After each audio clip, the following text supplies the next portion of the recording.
Olá, você que nos assiste aqui pela TV Legislativa, está começando mais um TVL Comunidade. E no programa de hoje eu convidei o secretário da Defesa Civil no município, Carlos Olímpio Menestrina, para falar sobre a campanha de arrecadação de alimentos, produtos de higiene e limpeza, um serviço de solidariedade às famílias mais necessitadas do município. Menestrina, prazer tê-lo aqui conosco. Então, nosso prazer é estar aqui. Realmente acho que é um momento muito importante para conversarmos sobre esse assunto. Na realidade, a Defesa Civil de Blumenau, que é tão qualificada para enfrentamento de tragédias, dessa vez ela está enfrentando uma tragédia um pouco diferente. E desde o dia 14 de março, quando o prefeito instituiu o grupo de crise, a Defesa Civil também faz parte desse processo, auxiliando a Secretaria de Saúde, que é a secretaria líder nesse processo. Logo no início, a Defesa Civil instituiu uma campanha visando atender as pessoas que estavam no isolamento social com alguma necessidade que pudesse ter, principalmente aquelas pessoas que não tinham mobilidade, muitas vezes precisavam comprar comida e não tinha, muitas vezes precisavam comprar remédios, não podiam sair de casa, ou então outras demandas. Então nós, através da parceria com a Defesa Civil e voluntários, então nós instituímos essa primeira campanha. E ainda em seguida, nós começamos a identificar, junto com a Secretaria de Desenvolvimento Social, a necessidade de fazermos uma campanha de donativos, especialmente alimentos não perecíveis, material de higiene e limpeza, porque começamos a identificar pessoas que estavam passando dificuldade em função de que muitas profissões, muitas pessoas que trabalhavam principalmente de forma autônoma, estavam paradas, sem o seu ganho e sem possibilidade de comprar o seu sustento. Então nós iniciamos essa campanha, inicialmente somente a Defesa Civil e a Secretaria de Desenvolvimento Social, e onde nós fizemos uma central de recebimento ali nas dependências da Secretaria da Família, na antiga Profamília, ali próximo à Vila Germânica, né? E de lá para cá, então, nós tivemos vários parceiros que se somaram à nossa campanha, órgãos de imprensa, grupos organizados, pessoas jurídicas, pessoas físicas, que se somaram nesse sentimento de solidariedade, para que então pudesse ter a arrecadação desses alimentos e esses mantimentos, a gente estocado naquela central de recebimento e depois transformados em cestas básicas que estão sendo distribuídas pela Secretaria de Desenvolvimento Social. Bom, qual é o critério, Menestrina, para a entrega desses alimentos, desses produtos de higiene e limpeza? É feito um cadastro com essas famílias? Porque o município já dispõe de um cadastro de pessoas, famílias carentes, mas agora aumentou essa necessidade por conta da pandemia. Nós, na realidade, a Secretaria de Desenvolvimento Social identificou, porque ela já tem um público que é cliente da própria Secretaria, que necessita desse apoio permanente.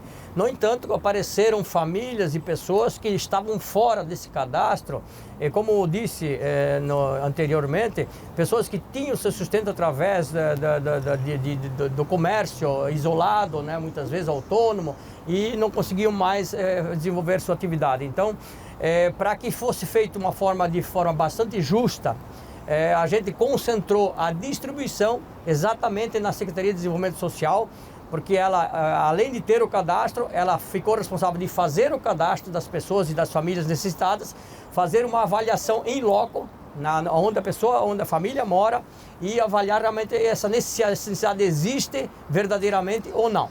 Então, com base nesse levantamento, com base nesse critério, então são entregues pelos assistentes sociais que lá trabalham, as cestas básicas que são necessárias para o suprimento daquelas pessoas, dependendo do número de pessoas que compõem aquela família. Secretário Menestrina, como funciona o critério, a logística de arrecadação e distribuição desses produtos e alimentos?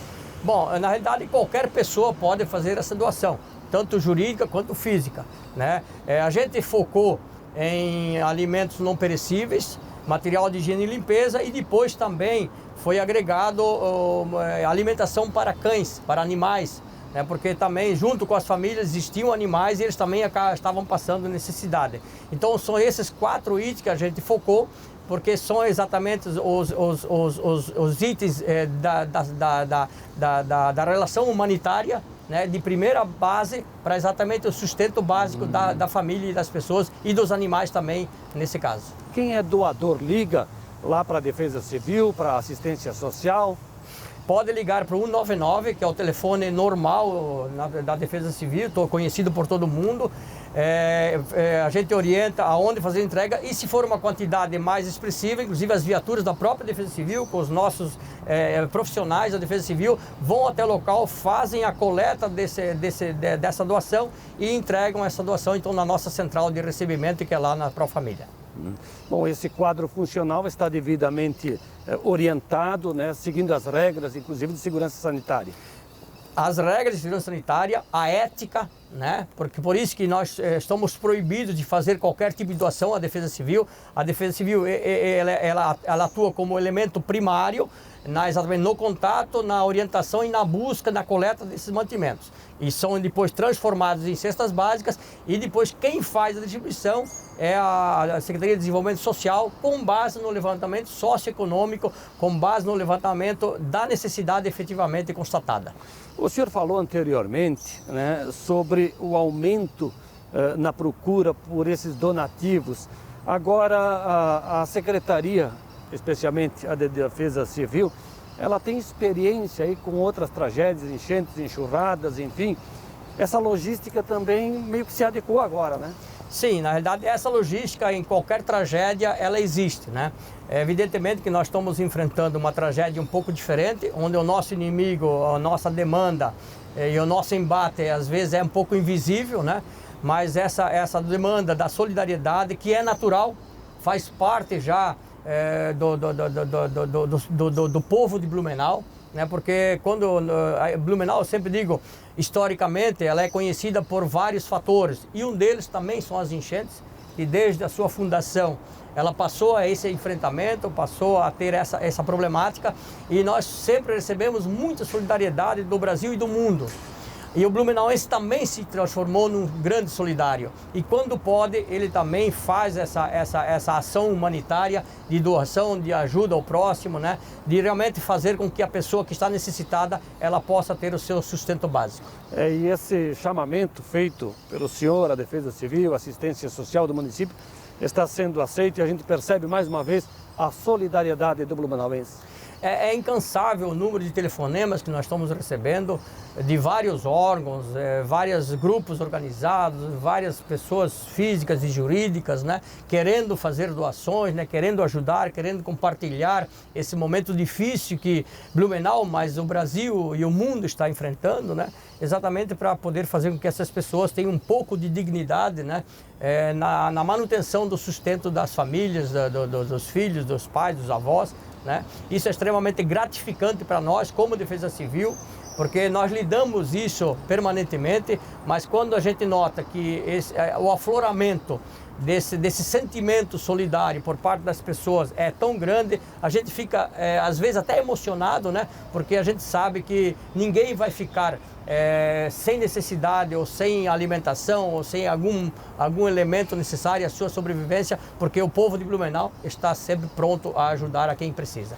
E nesse sentido de solidariedade, né, a gente fala de quem faz o bem, de quem ajuda, daqueles que necessitam, e é por uma questão até de sobrevivência. Nós temos aqui inúmeras entidades que todo ano buscam junto à sociedade essa ajuda e continuam precisando mais do que nunca agora, né? Tanto que os pedágios estão com restrições, é verdade, na sua forma de praticá-los, aqui em Blumenau existindo, né? Sim, essas entidades de assistência social, de atendimento a certas partes da sociedade que têm algum problema físico de qualquer ordem, elas sobrevivem muito de doações e também dos pedágios. E nós sentimos essa dificuldade, sentimos o esvaziamento desses recursos que faziam parte da manutenção dessas entidades, por isso que o prefeito municipal, com o apoio de todo o grupo de crise, tomou essa decisão, então, de liberar de forma controlada né, hospedagens àquelas entidades que mais necessitadas estão, porque eles também fazem um grande trabalho social, fazem um grande trabalho humanitário permanentemente, não só em tragédia, mas eles fazem isso permanentemente, né?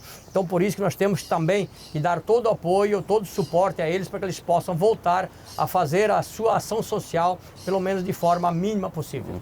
Ministrina, nessa campanha de arrecadação de alimentos, de produtos de higiene, de limpeza, muito foi feito até aqui.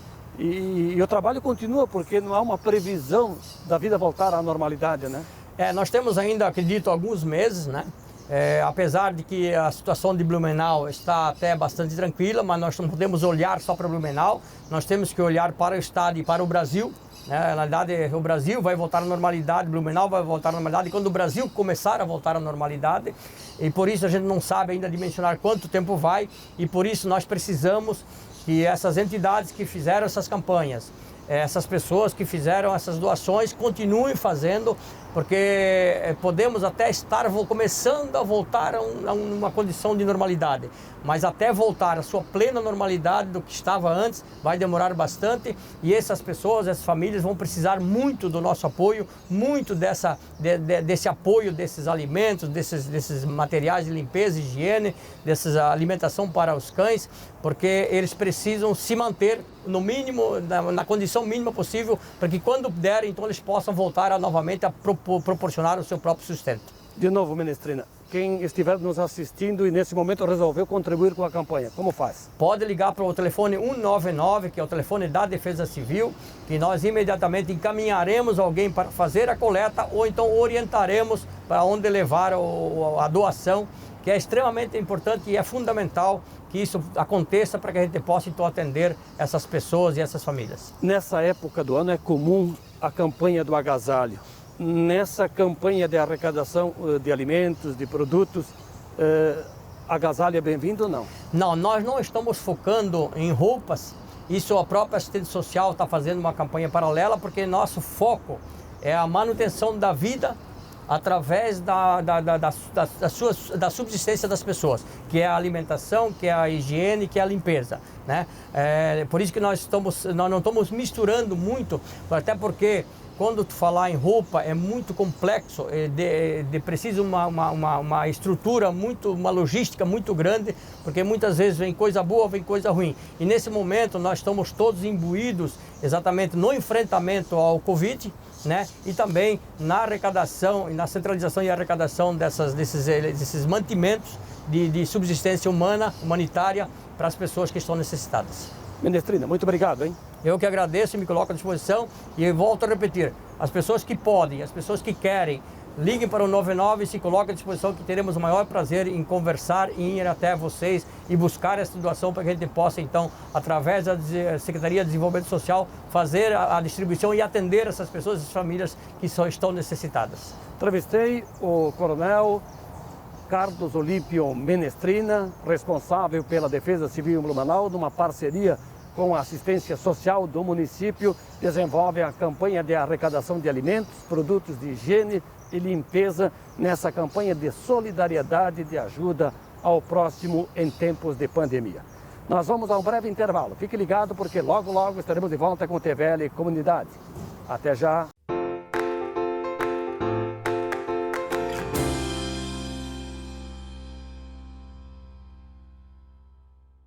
É da nossa tradição essa vontade de fazer acontecer.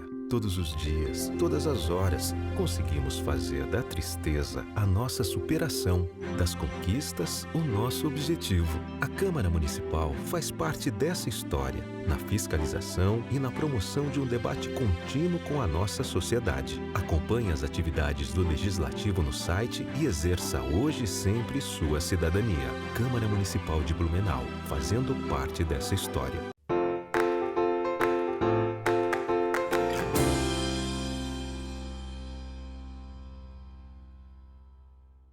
Estamos de volta na sequência do TVL Comunidade, aqui pela TV Legislativa, e agora no programa eu convidei o Dr. Felipe Ferrarese.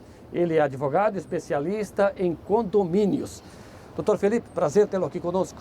Obrigado pela oportunidade, cumprimento cordialmente os telespectadores.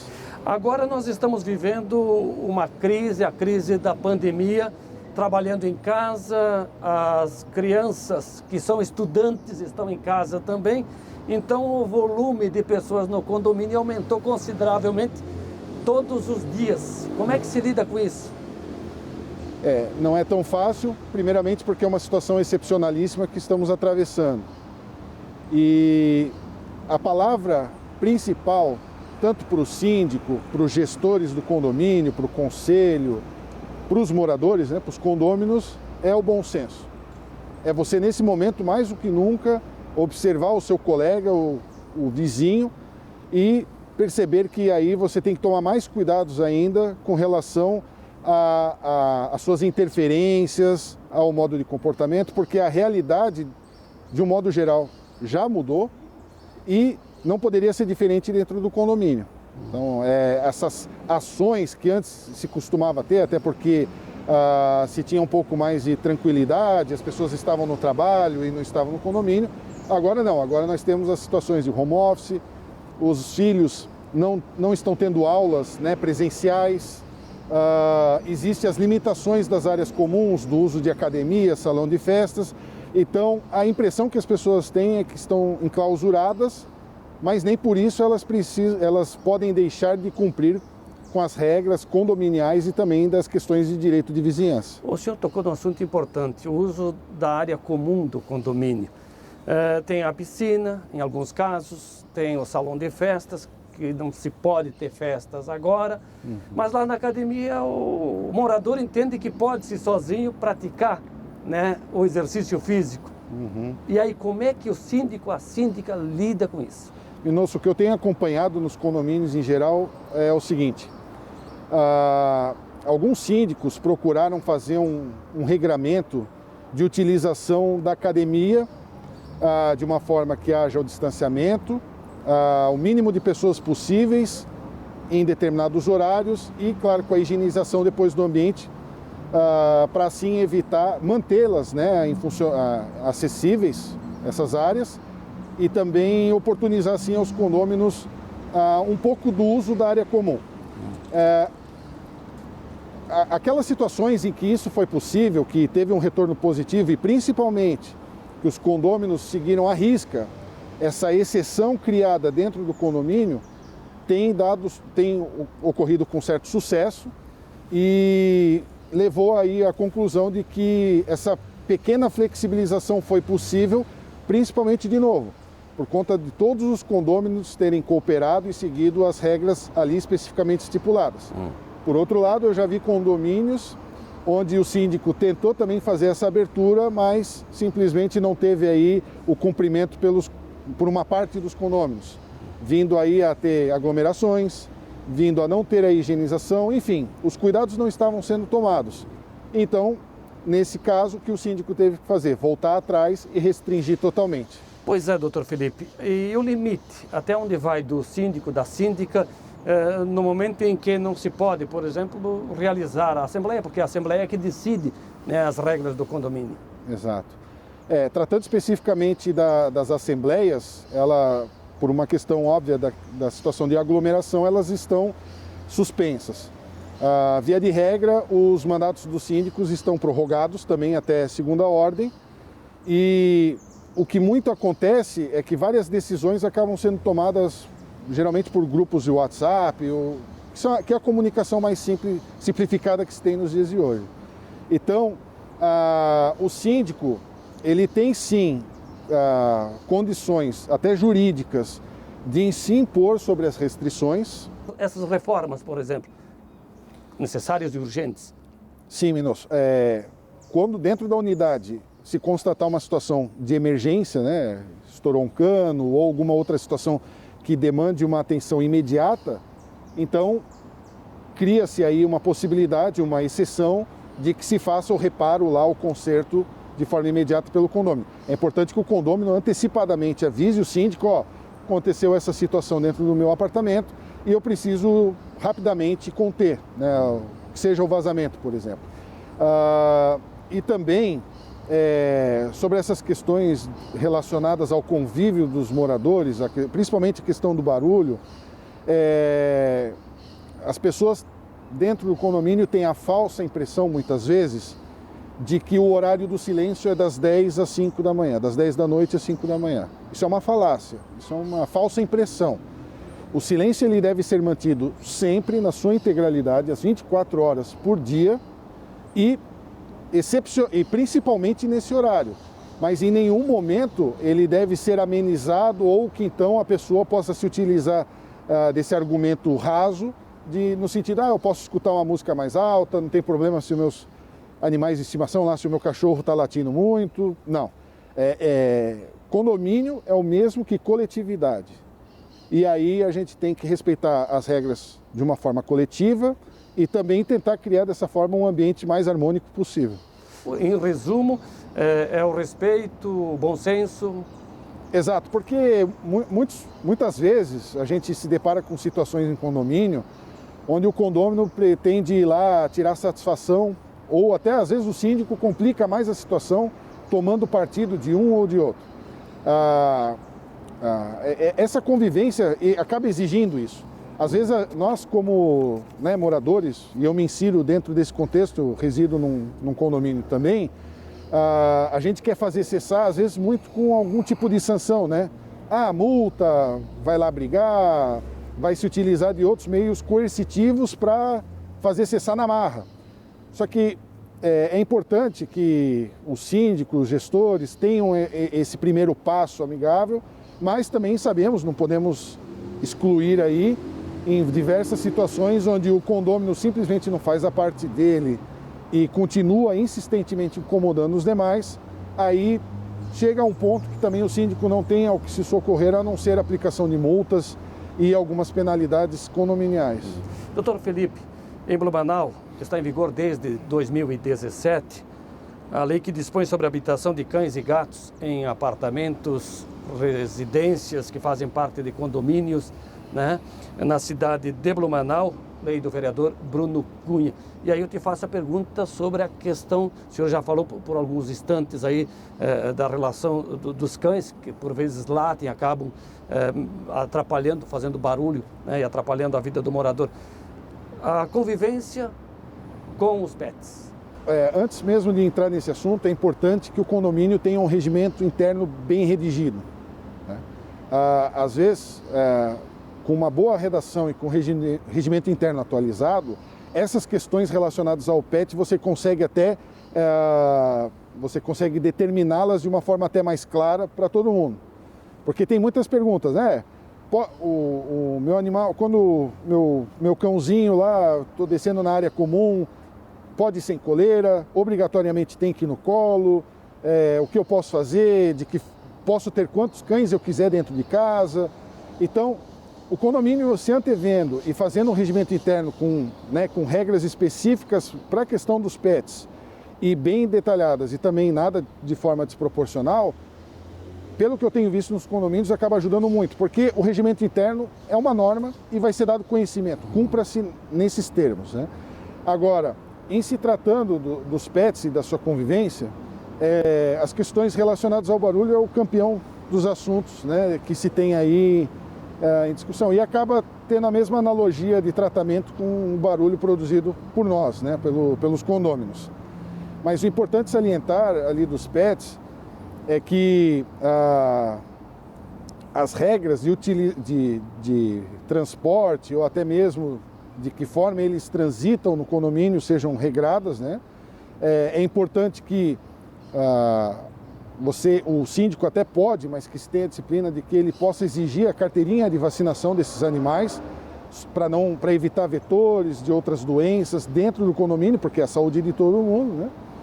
E também, não menos importante, a conscientização das pessoas de que a partir do momento que tem um pet, também é como se tivesse mais um integrante dentro do seu apartamento que pode aí prejudicar o sossego alheio, né? Então, as regras de forma geral sobre os pets são principalmente com os cuidados dele, né? Vacinação, os cuidados, as regras sobre a sua permanência dentro da área comum, do condomínio como um todo, e sem sombra de dúvida a responsabilidade do dono sobre o animal dentro das suas unidades. Doutor, muitas são as perguntas que eu elaborei aqui, mas o tempo urge. Nós já estamos já ultrapassando o tempo aqui. Para fechar, a questão da inadimplência. Como é que o responsável pelo condomínio lida com isso, né? E até com taxas, com multas pendentes? Nossa, nesse período que a gente atravessa, a questão da inadimplência ficou mais sensível ainda. Justamente por conta de pessoas que acabaram perdendo o emprego, essa retração da economia que ocorreu justamente por conta da pandemia. É importante, no primeiro momento, que o síndico tenha em mãos a magnitude disso dentro do condomínio, né?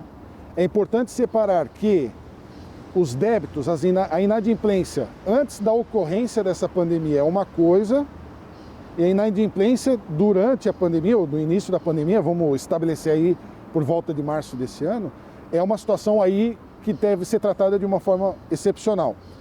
Infelizmente, tem pessoas que acabam se utilizando de todo o período, né?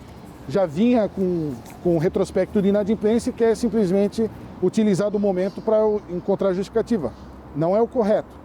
Por outro lado, a inadimplência ocorrida durante esse período, ou seja, de março para cá, deve ser vista com um tom um pouco mais moderado pelo síndico, pelos conselheiros. O condomínio deve encontrar alternativas aí de parcelamento ou flexibilização de recebimento. É importante deixar claro que isenções, redução, descontos são ilegais, né? Vou descontar multa, juros, aquelas rubricas que estão previstas na legislação. Isso pode reverter depois numa responsabilização do síndico.